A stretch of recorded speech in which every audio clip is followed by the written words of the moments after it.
Hey folks, I'm back with the trailer. If you watched the video on this, I redid the whole wiring and put new lights on this trailer. And I was pulling it around the other day and I got to noticing some problems.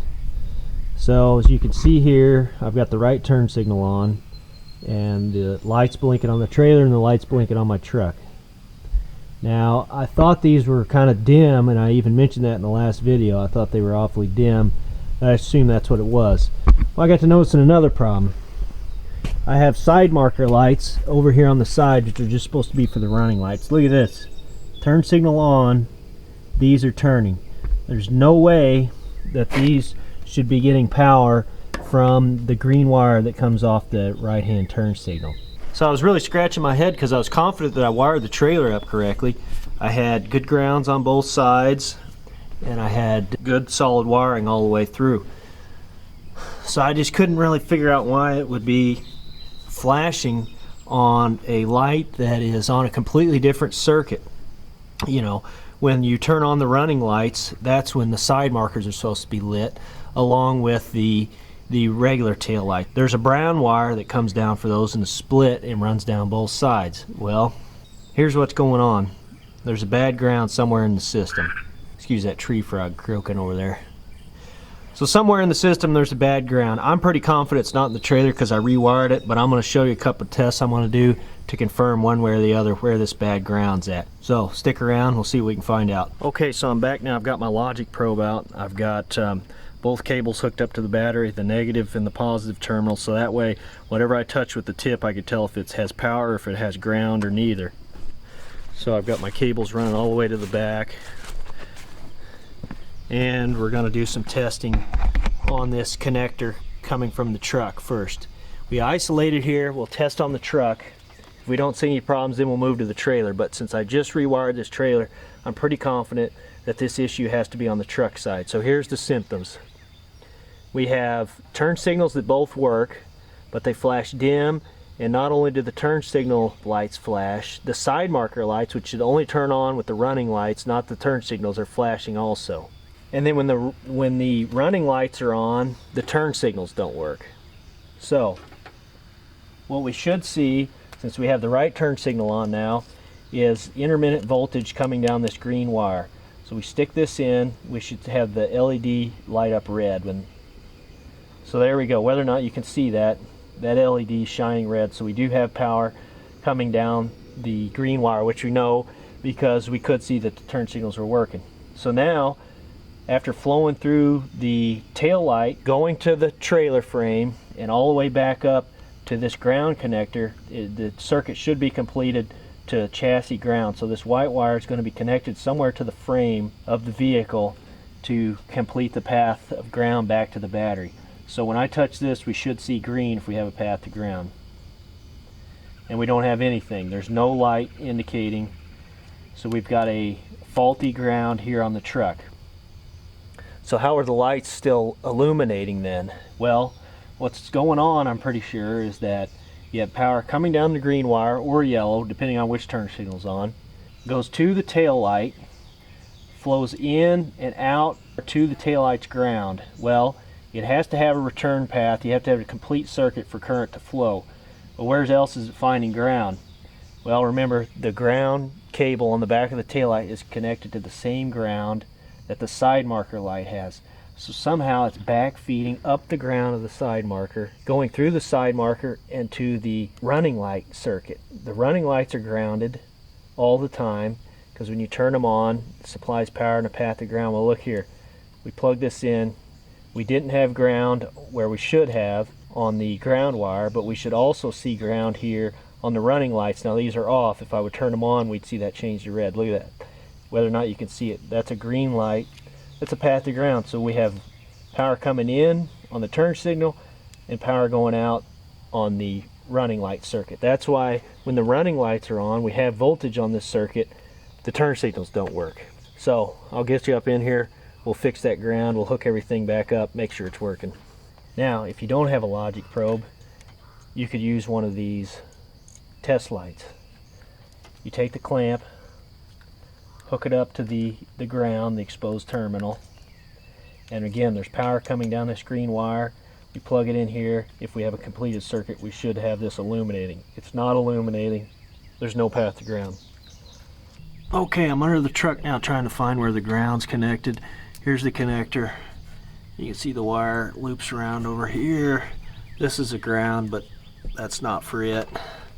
Through the back portion of the frame, over to here, and then it goes up this hole, probably towards the rear lights, probably where it's hooked in. So I'm going to have to pull that driver's side rear light housing off and see if we can find that ground. Okay, I've got the rear tail light pulled off. We can see the harness. Well, let me get you in here. Okay, you can see the harness coming up here. We saw it underneath the truck. What it actually does is it goes into this connector. It's a 5-wire to 4-wire connector, so it takes 5 wires in, 4 wires going out for your trailer. The ground wire comes out down here and goes over to this bolt. So I'm going to test it there, see if we have any ground. Take it off, probably redo it. See what we've got, if we can get it working. Well, there you have it. Whether or not you can see it, we have no ground whatsoever on this wire. So that's going to be our problem. Don't mind this broken wire here. For some reason there's another trailer connector here that they had in the bed, and it's not active, but anyway, we'll have to get this ground to the proper location. I don't even know why this connector was in there in the back of the truck, the bed. I don't need it. I'm getting rid of it. It was just in the way. Well, after messing with this in here, I just really can't find good ground back here. I think I'm going to clean up a spot, maybe even drill a hole and bolt it in, because I'm just not picking up a good ground. I may clean up this area right here.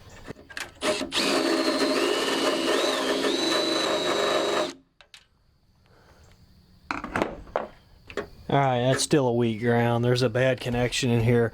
I'm not even going to mess with this part of it. I'm going to run a jumper or pull this down and bolt it straight to the frame, because this is a waste of time. There's not a good enough ground in here. I don't want to keep fighting it.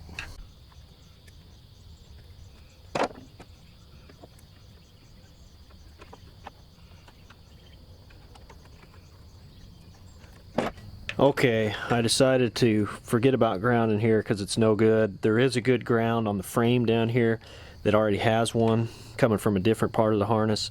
I've extended this, I added a jumper to it. I'm going to run it to there. We should have a good ground. I'll check back in. I'll show you what we got here. This is where the new ground's going to go. I got a spot all cleaned up. There was a ground for the 7-pin connector that this truck has on it. I'll touch it with the logic probe. Look at that. So I'll get it bolted up, spray it down with some corrosion inhibitor. We'll see what happens. Okay folks, it's the next day. I'm back on the hunt for the bad ground. So this spot here where you can see I've got this fresh jumper wire, this is the back bottom portion of the bed, and the 7-pin connector's ground was hooked up to here. I thought I was getting a good ground. I hooked the wire up for the 4-wire connector, still wouldn't do it, still wouldn't support the load. So here's what was going on. I was actually being fooled by my test light. So I've got my logic probe here. I'm going to touch this ground. Now you can see it's illuminating green. Well, it's actually way too dim of a green. There's way too high resistance on this ground. So let me go here to the frame rail itself and see if I can pick up ground. Now whether or not that shows up correctly on camera, that's as bright as this LED gets. That's a good solid ground. So for whatever reason, I don't know if it's rust or some sort of issue, I thought maybe it could have been because the frame's actually been replaced on this truck. For 1 or 2 years before I got it, the frame was actually recalled and replaced. So I wonder when they bolted the bed back down if there's too much paint in the way or something. It's got a really poor high resistance connection. And we noticed that behind the tail light for the truck, actually, that there was bad ground there too. It was really poor. So I think what I'm going to do is find a spot on the frame rail, hook this terminal back up to it, see if that'll fix the problem. And another test to do just to demonstrate also. Okay, so what I have here is a test light that I made. This is I forget what it was, some sort of side marker running light out of an old OBS Chevy truck, and I added on some lead extensions with some banana plugs on the end. So my lead extension, one of them's on the positive terminal of the battery, the other has an alligator clip, and you can use this to see if you can support a load or not. This is a smaller one, I've got larger ones. This one only does a 1/2 amp. So if this illuminates, you probably have a pretty good ground. So let me get up in here. Okay, so here we go. I'm going to hook it up to the bottom portion of the bed where it's currently the ground wire is attached. And look, you see we get no illumination on that light. It's only 1/2 amp. No doubt there's some current flowing, not nearly enough to light up this lamp. So now I'm going to try to hook it up somewhere on the frame right here. We'll see if we can get it. Look at that. Now there's a good ground on the frame rail. So the frame rails are properly grounded. The bed itself is not. So I'll get that switched over, see if that fixes the problem. Here's the new ground. I drilled a small hole in the bottom of this frame rail over here. We'll see if it does it. Oh yeah. No problems there. Support 1/2 amp load, easy. We'll do a little test here. We'll hook the connector back up to the truck. Turn on turn signals, see if we get the proper lights. Okay folks, so here you go. We've got the running lights on and we've got the right turn signal on. You can see how much brighter the turn signal light is now, and you can also see the running light that's on. And you'll notice that the running light is on the side marker, but there's no turn signal flashing on it. So anyway, it turned out just to be a bad ground on the truck that was causing this issue. I wonder if when they changed that frame out that they didn't get the bed grounded properly to the frame. That's what it seems to be the problem is. So I just swapped that ground strap over from behind the taillight on the bed to the frame rail, and it solved the issue. Anyway, so hopefully this was interesting to a few people. Maybe somebody learned something, you know, that make their life a little easier if they have a similar issue, something to look for. So thanks for watching.